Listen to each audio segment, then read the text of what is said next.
സൂറത്ത് എന്ന പേര് നാം കേട്ടിട്ടുണ്ടാവുക വജ്രവുമായി കൂട്ടിച്ചേർത്താകും. ലോകത്തിൽ ഉൽപ്പാദിപ്പിക്കുന്ന സ്വാഭാവിക വജ്രത്തിന്റെ 90% സംസ്കരിക്കുന്നത് സൂറത്തിലാണ്. അതുകൊണ്ട് ലോകത്തിന്റെ വജ്ര തലസ്ഥാനം എന്ന് തന്നെ നമുക്ക് സൂറത്തിനെ വിശേഷിപ്പിക്കാനാകും. അറബിക്കടലിന്റെയും താപ്തി നദിയുടെയും തീരത്തുള്ള സ്ഥാനം മൂലം നൂറ്റാണ്ടുകൾക്ക് മുൻപ് തന്നെ ഇവിടം ഒരു വാണിജ്യ കേന്ദ്രമായി തീർന്നിരുന്നു. പിന്നീട് വിദേശ ശക്തികൾ ഇന്ത്യയിൽ എത്തിയപ്പോഴും ഗുജറാത്ത് മേഖലയിലെ ട്രേഡ് സെറ്റിൽമെന്റിനായി സൂറത്ത് തെരഞ്ഞെടുത്തു. അങ്ങനെ ചരിത്രത്തിൽ എല്ലാ കാലത്തും സൂറത്ത് ഒരു തന്ത്രപ്രധാന കേന്ദ്രമായിരുന്നു. ഇന്ത്യയിലെ ടെക്സ്റ്റൈൽ ഇൻഡസ്ട്രിയുടെ പ്രധാന കേന്ദ്രങ്ങളിൽ ഒന്നുമാണിവിടം. വേറിട്ട കാഴ്ചകൾക്കും അനുഭവങ്ങൾക്കുമായി സിറ്റി ടൂറിലൂടെ നാം ഇന്ന് കടന്നു ചെല്ലുന്നത് സൂറത്തിലേക്കാണ്. പോകാം സൂറത്തിന്റെ കാഴ്ചകളിലേക്ക്.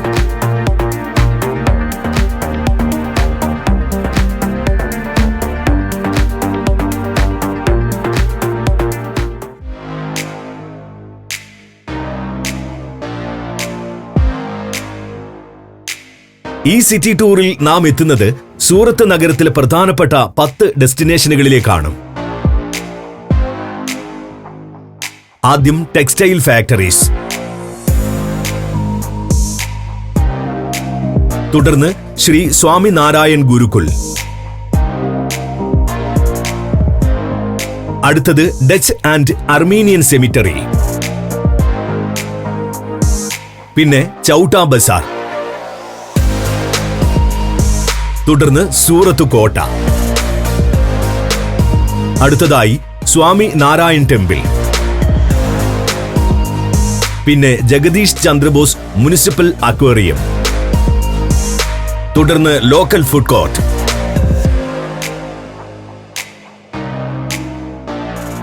അവിടെ നിന്നും സൂറത്ത് ഡയമണ്ട് ബോർഡ്സ്, അവസാനമായി ഡൂമാസ് ബീച്ച്.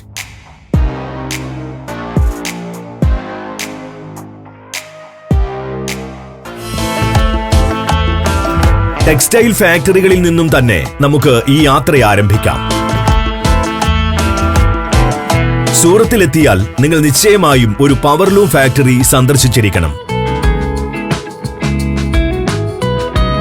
നഗരത്തിലും പരിസര പ്രദേശങ്ങളിലുമായി ചെറുതും വലുതുമായ 40,000-ഓളം യന്ത്രവൽകൃത നെയ്ത്ത് കേന്ദ്രങ്ങളുണ്ടെന്നാണ് കണക്ക്. ഗുജറാത്തിൽ പവർലൂം യൂണിറ്റുകൾ തുടങ്ങാൻ വേണ്ട സഹായങ്ങളെല്ലാം ഭരണകൂടം നൽകുന്നുണ്ട്. വലിയ ഇൻഡസ്ട്രിയൽ പാർക്കുകൾ ഇതിനായി പൂർണ്ണ സജ്ജമാണ്. ഒരു കാലത്ത് മനുഷ്യൻ ദിവസങ്ങളെടുത്ത് ചെയ്തു തീർത്തിരുന്ന നെയ്ത്ത് ജോലികൾ ഇന്ന് യന്ത്രങ്ങൾ മിനിറ്റുകൾ കൊണ്ടോ മണിക്കൂറുകൾ കൊണ്ടോ പൂർത്തിയാക്കുന്ന കാഴ്ച ഇവിടെ നിങ്ങളെ അത്ഭുതപ്പെടുത്തും. ഫാക്ടറിക്കുള്ളിലേക്ക് കടക്കുമ്പോൾ നൂറുകണക്കിന് യന്ത്രത്തറികൾ മനുഷ്യ സഹായമില്ലാതെ പ്രവർത്തിക്കുന്ന ദൃശ്യമാണ് കൺമുമ്പിലേക്ക് വരിക. ഇവിടെ മനുഷ്യന് പകരം തറിയുടെ നിയന്ത്രണം യന്ത്രങ്ങൾ ഏറ്റെടുത്തുവെന്ന് മാത്രമേയുള്ളൂ. ഊടും പാവും ഉപയോഗിച്ചുള്ള നെയ്ത്ത് സമ്പ്രദായത്തിന് മാറ്റമൊന്നും വന്നിട്ടില്ല. ഊടിനും പാവിനും വേണ്ട നൂലുകൾ യന്ത്രത്തിലേക്ക് കടത്തിവിടുന്ന ജോലി ഇപ്പോഴും മനുഷ്യർ തന്നെയാണ് ചെയ്യുന്നത്. നൂൽ പൊട്ടിയാൽ യന്ത്രം അപ്പോൾ തന്നെ നിലച്ചുപോകും. തുടർന്ന് വീണ്ടും നൂൽ കൊരുത്ത് പ്രശ്നം പരിഹരിച്ച ശേഷമേ പ്രവർത്തനം പുനരാരംഭിക്കൂ. നെയ്തെടുത്ത തുണിയിൽ ഡിസൈൻ വർക്കുകളും എംബ്രോയിഡറിയും മറ്റും ചെയ്യുന്നത് മറ്റൊരു വിഭാഗം ഫാക്ടറികളിലാണ്. ഇവിടെയും യന്ത്രങ്ങൾ തന്നെ ജോലി ചെയ്യുന്നു. ഒരേ സമയം നിരവധി തുണികളിലാണ് ഡിസൈൻ നൽകുന്നത്. കമ്പ്യൂട്ടറിൽ ഡിസൈനും നൂലിന്റെ കളറും നൽകുകയേ വേണ്ടൂ. ബാക്കിയുള്ള ജോലികൾ യന്ത്രങ്ങൾ ചെയ്തോളും. ഡൈയിങ് യൂണിറ്റുകൾ ഉൾപ്പെടെ തുണി നിർമ്മാണവുമായി ബന്ധപ്പെട്ട ധാരാളം മറ്റ് സ്ഥാപനങ്ങളും സൂറത്തിലുണ്ട്.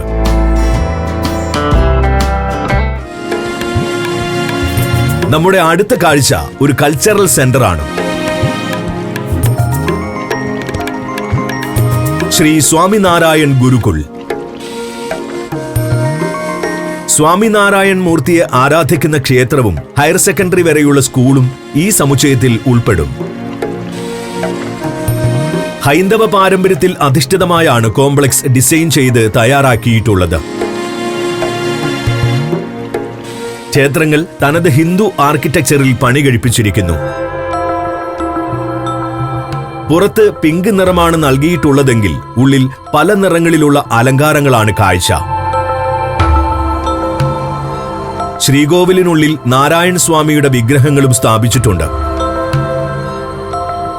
ക്ഷേത്രവും സ്കൂളും ഒഴിച്ചുള്ള സമുച്ചയത്തിന്റെ ഭാഗങ്ങൾ അർബൻ പാർക്ക് പോലെയാണ് സജ്ജീകരിച്ചിട്ടുള്ളത്. പൂച്ചെടികൾ നട്ടുപിടിപ്പിച്ചും ഫൗണ്ടനുകൾ സ്ഥാപിച്ചുമെല്ലാം ഇവിടം ഭംഗിയായി ലാൻഡ്സ്കേപ്പ് ചെയ്തിട്ടുണ്ട്. ഹിന്ദു പുരാണങ്ങളിലെ പ്രധാന കഥാപാത്രങ്ങൾ, പ്രധാന സംഭവങ്ങൾ തുടങ്ങിയവ ശില്പങ്ങളുടെ രൂപത്തിലും ഇവിടെ അവതരിപ്പിച്ചിരിക്കുന്നു.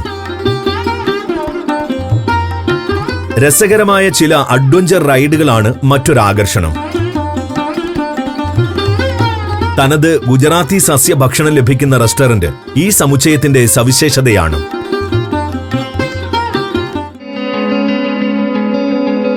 നഗരത്തിലെ പ്രധാനപ്പെട്ട ഒരു ചരിത്ര സ്മാരകം സന്ദർശിക്കാനാണ് ഇനി നാം പോകുന്നത്.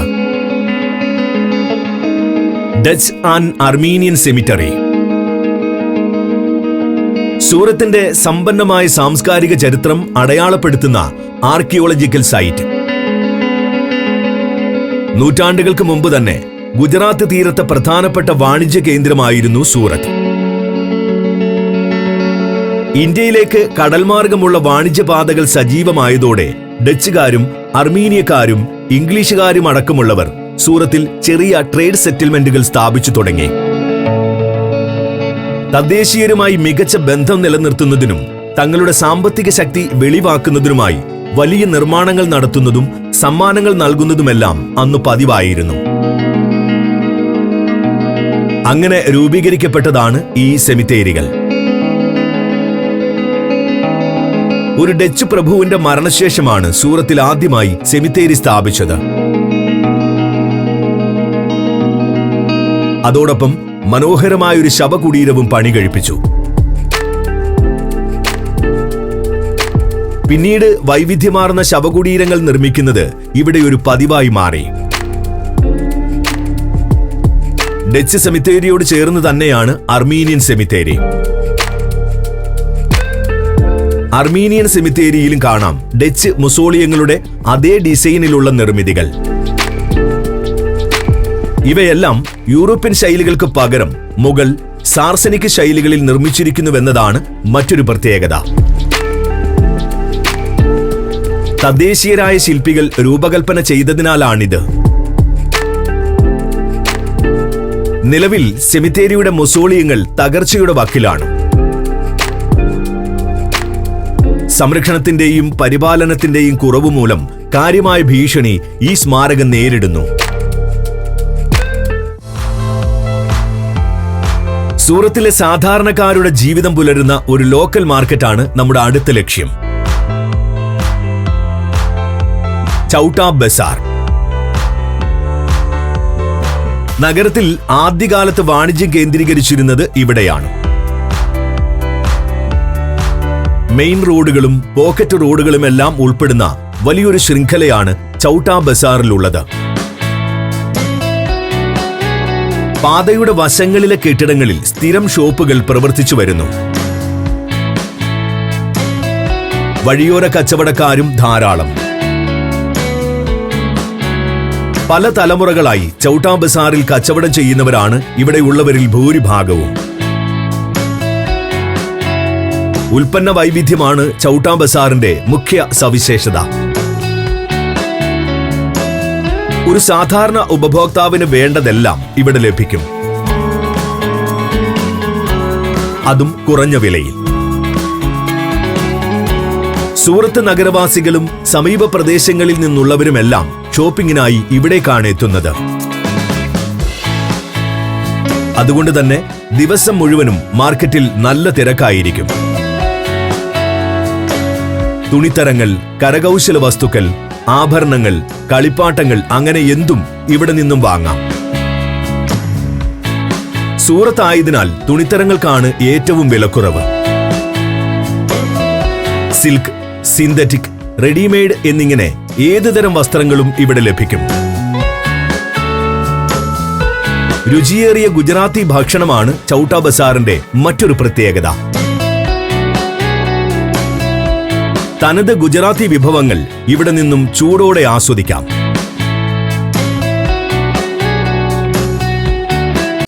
നിങ്ങളുടെ സ്വപ്നത്തിലെ ആ യാത്രയ്ക്കായി ഇനി ഒരുങ്ങാം. യൂറോപ്പിന്റെ ഹൃദയഭൂമിയിലൂടെ 13 ദിവസത്തെ സഞ്ചാരം. പ്രമുഖമായ 10 രാജ്യങ്ങളിലൂടെയുള്ള യാത്ര. ഫ്രാൻസിലെ പാരീസ് എന്ന സ്വപ്ന നഗരം, ഈഫൽ ഗോപുരത്തിന് മുകളിൽ നിന്നുള്ള കാഴ്ചകൾ, ബെൽജിയത്തിലെ അറ്റോമിയവും നഗരചത്തുരങ്ങളും, നെതർലാൻഡ്സിലെ സുന്ദര ഗ്രാമങ്ങളും ടുലിപ്പ് ഗാർഡനുകളും, ജർമ്മനിയിലെ ബ്ലാക്ക് ഫോറസ്റ്റും റൈൻ റിവർ ക്രൂസും, സ്വിസ് ആൽപ്സിലെ ഹിമപർവ്വതങ്ങൾ, അതിനു മുകളിലേക്കുള്ള കേബിൾ കാർ യാത്ര, ലിച്ചൻസ്റ്റൈൻ എന്ന ആൽപൈൻ രാജ്യം, ഓസ്ട്രിയൻ ഗ്രാമഭംഗി, സ്ലൊവേനിയയിലെ പ്രകൃതി അത്ഭുതങ്ങൾ, ഇറ്റലിയുടെ ചരിത്ര നഗരങ്ങളായ വെനീസും പിസയും ഫ്ലോറൻസും റോമും, പിന്നെ വത്തിക്കാനും അവിടുത്തെ സെന്റ് പീറ്റേഴ്സ് ബസിലിക്കയും. സഞ്ചാരത്തിന്റെ സൂപ്പർ ഹിറ്റായി മാറിയ ഈ യാത്രയിൽ പങ്കെടുക്കാൻ ഉടൻ തന്നെ വിളിക്കുക. ഫോൺ 75919 66600.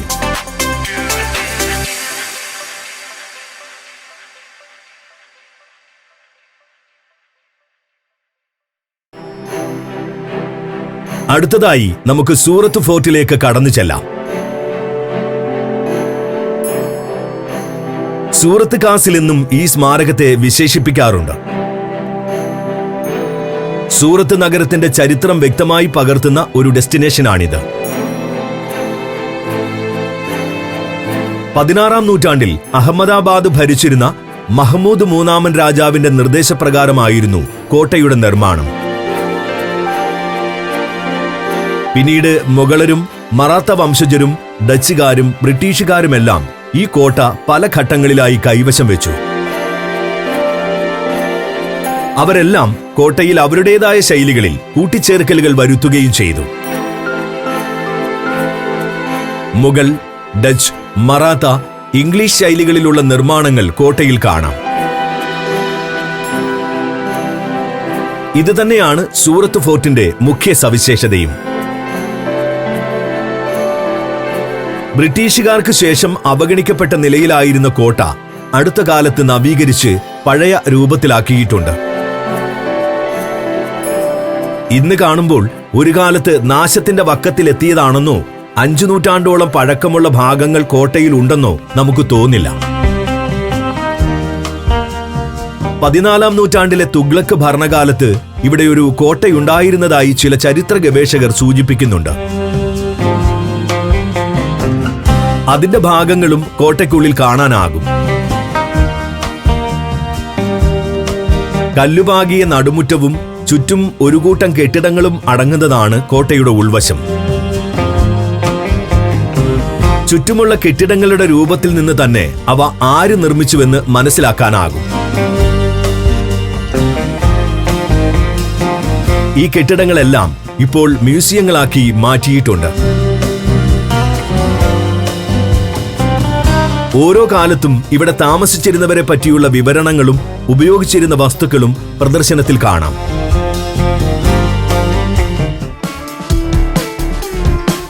ഇനി നമുക്ക് സൂറത്തിലെ ഒരു ക്ഷേത്രത്തിലേക്ക് കടന്നു ചെല്ലാം. സ്വാമി നാരായൺ ടെമ്പിൾ.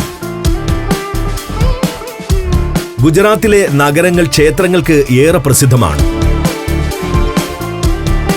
അടുത്ത കാലത്തായി ഇവിടുത്തെ ക്ഷേത്രങ്ങളെല്ലാം നവീകരിക്കുകയും ചെയ്തിട്ടുണ്ട്. ധാരാളം വിനോദസഞ്ചാരികൾ ഈ ക്ഷേത്രങ്ങൾ കാണാനെത്തുന്നു. സൂറത്തിൽ വിശ്വാസികളെ എന്ന പോലെ ടൂറിസ്റ്റുകളെയും ആകർഷിക്കുന്ന ആരാധനാലയമാണ് സ്വാമി നാരായൺ ടെമ്പിൾ.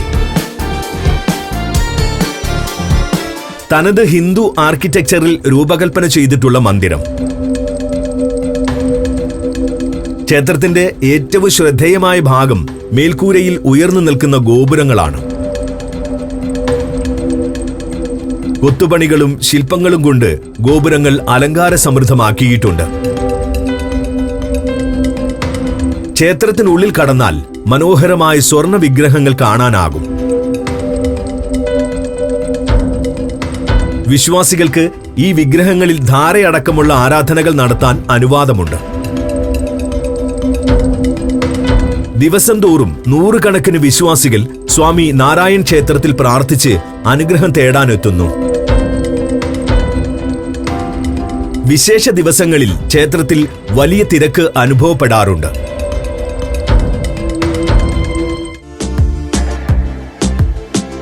ഇനി കാണേണ്ടത് സൂറത്തിലെ ജലജീവി പ്രദർശന കേന്ദ്രമാണ്. ജഗദീഷ് ചന്ദ്രബോസ് മുനിസിപ്പൽ അക്വേറിയം ഇന്ത്യയിലെ തന്നെ ഏറ്റവും മികച്ച അക്വേറിയങ്ങളിലൊന്നാണിത്. പ്രദർശനം മാത്രമല്ല, ജല ആവാസ വ്യവസ്ഥയുമായി ബന്ധപ്പെട്ട ഗവേഷണങ്ങളും സെമിനാറുകൾ അടക്കമുള്ള വിദ്യാഭ്യാസ പരിപാടികളും ഈ സ്ഥാപനം സംഘടിപ്പിക്കുന്നുണ്ട്. താപ്തി നദിക്കരയിലെ ഉദ്യാന സമാനമായ കോമ്പൗണ്ടിലാണ് അക്വേറിയത്തിന്റെ സ്ഥാനം. ഇവിടെ നീല നിറം പൂശി മനോഹരമാക്കിയ മന്ദിരത്തിൽ 52 ടാങ്കുകളിലായി ജീവികളെ പ്രദർശിപ്പിച്ചിരിക്കുന്നു. 100-ലധികം വ്യത്യസ്ത സ്പീഷ്യസിൽപ്പെടുന്ന ജീവികൾ ഈ കൂട്ടത്തിലുണ്ട്. സമുദ്രജലത്തിൽ ജീവിക്കുന്ന ഇനങ്ങളെയും ശുദ്ധജലത്തിൽ ജീവിക്കുന്ന ഇനങ്ങളെയും മ്യൂസിയത്തിൽ കാണാം. ജീവിവൈവിധ്യം കൊണ്ട് മാത്രമല്ല, പ്രദർശനത്തിലെ ആകർഷകത്വം കൊണ്ടും കൂടി സൂറത്ത് അക്വേറിയം ഒരു ഗംഭീര അനുഭവമാണ്.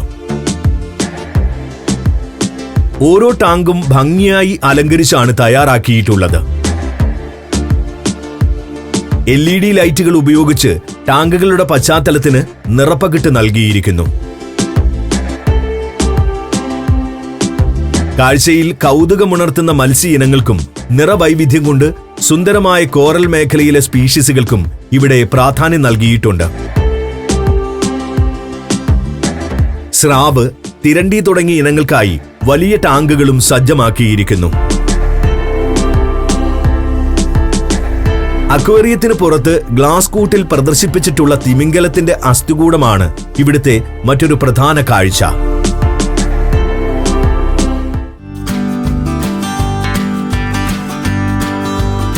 ഒരു നാടൻ ഫുഡ് കോർട്ടിലേക്കാണ് നമ്മുടെ അടുത്ത യാത്ര.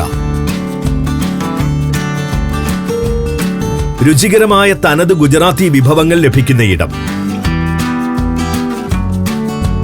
ഇരുന്ന് കഴിക്കാൻ സൗകര്യമുള്ള റെസ്റ്റോറന്റുകളും ഭക്ഷണം തയ്യാറാക്കി പാക്ക് ചെയ്ത് നൽകുന്ന സ്റ്റാളുകളും ഇവിടെയുണ്ട്. മിക്ക ഭക്ഷണവും ചൂടോടെ തന്നെ വിളമ്പുന്നുവെന്നത് ഫുഡ് കോർട്ടിന്റെ പ്രത്യേകതയാണ്. ഉച്ചയ്ക്കും വൈകിട്ടും ഫുഡ് കോർട്ടിൽ വലിയ തിരക്കുണ്ടാകും. ജോലിക്കിടയിൽ ഗുജറാത്തികൾ ലഘുഭക്ഷണമാണ് സാധാരണ കഴിക്കുക. പുറംനാട്ടിൽ നിന്നും എത്തുന്നവർക്ക് പൊതുവെ പരിചിതമല്ലാത്ത വിഭവങ്ങളാണ് ഫുഡ് കോർട്ടിൽ കൂടുതലും. മിക്കതും എണ്ണയിൽ പൊരിച്ച് തയ്യാറാക്കുന്നതും. ലോച്ച, പൊങ്ക് എന്നിവയൊക്കെ ഇവിടെ വിൽക്കുന്ന ഭക്ഷണങ്ങളിൽ ചിലതാണ്. ഫുഡ് കോർട്ടിൽ എത്തിയ ശേഷം ആദ്യം ഓരോ സ്റ്റാളും സന്ദർശിച്ച് വിഭവങ്ങളെപ്പറ്റി ഏകദേശ ധാരണയുണ്ടാക്കണം. തുടർന്ന് ഇഷ്ടമുള്ള വിഭവം തിരഞ്ഞെടുത്ത് ഓർഡർ നൽകാം.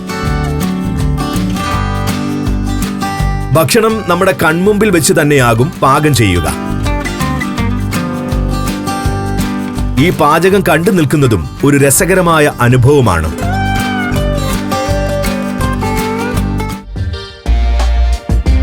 ഒരു ലോകോത്തര നിർമ്മിതിയാണ് ഇനി നമുക്ക് കാണേണ്ടത്.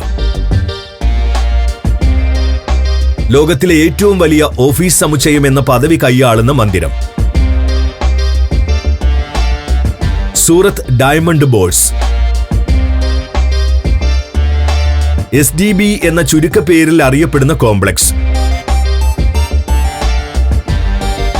ഏകദേശം 3200 കോടി രൂപ മുടക്കി ഗുജറാത്ത് സംസ്ഥാന സർക്കാരാണ് ഇത് പണി കഴിപ്പിച്ചത്. SDB പൂർത്തിയാകും മുമ്പ് യുണൈറ്റഡ് സ്റ്റേറ്റ്സിലെ പെന്റഗൺ ആയിരുന്നു ഏറ്റവും വലിയ ഓഫീസ് കോംപ്ലക്സ്. 35 ഏക്കർ വിസ്തൃതിയിലാണ് ക്യാമ്പസ് വ്യാപിച്ചു കിടക്കുന്നത്. ഇതിൽ 66 ലക്ഷം ചതുരശ്ര അടിയോളം വരും കെട്ടിടങ്ങളുടെ ആകെ തറ വിസ്തീർണം. പല ടവറുകളായി തിരിച്ചാണ് സമുച്ചയം തയ്യാറാക്കിയിട്ടുള്ളത്.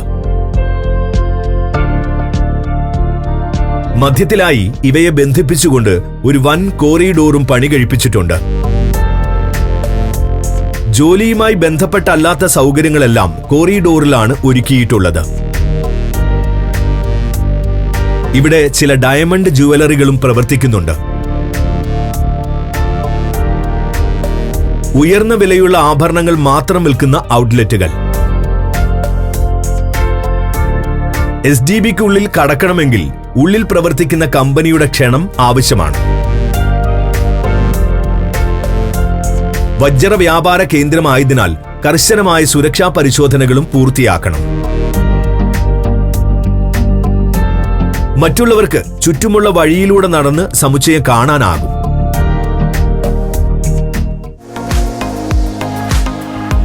ഇനിയുള്ളത് വളരെ വ്യത്യസ്തമായൊരു ബീച്ച് ഡെസ്റ്റിനേഷനാണ്. ഡൂമാസ്.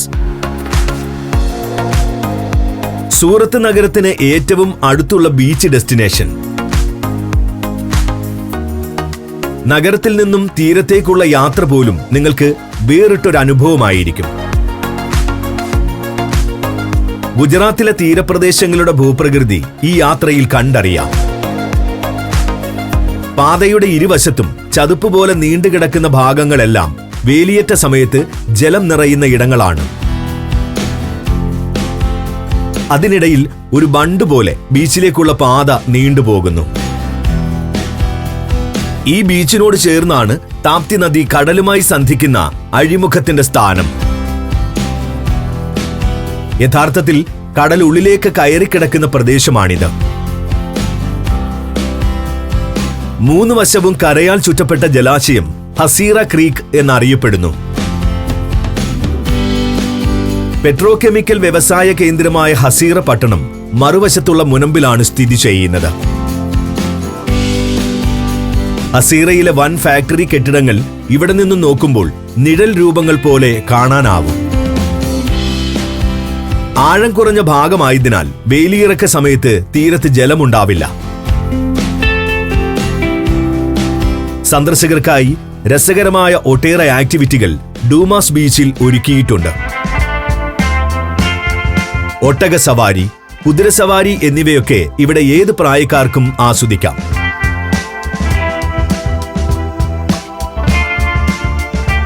ടോയ് കാറുകൾ, ടോയ് ബൈക്കുകൾ എന്നിങ്ങനെ കുട്ടികൾക്ക് മാത്രമായുള്ള വിനോദങ്ങൾ വേറെയും.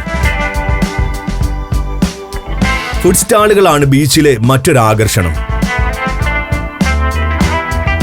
തനത് ഗുജറാത്തി വിഭവങ്ങൾ ഈ സ്റ്റോളുകളിൽ നിന്നും ആസ്വദിക്കാനാകും.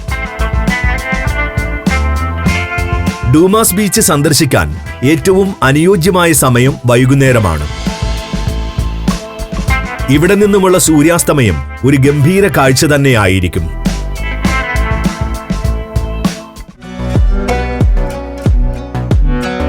സൂറത്ത് നഗരത്തിലെ പ്രധാനപ്പെട്ട ഡെസ്റ്റിനേഷനുകളിലൂടെയാണ് നാം ഇപ്പോൾ കടന്നു വന്നത്. സാംസ്കാരികമായും സാമ്പത്തികമായും ദ്രുതഗതിയിൽ വികസിച്ചുകൊണ്ടിരിക്കുന്ന നഗരമാണിത്. അതുകൊണ്ട് തന്നെ ഓരോ തവണ ഇവിടെ എത്തുമ്പോഴും കാണുന്ന കാഴ്ചകളും വ്യത്യസ്തമായിരിക്കും.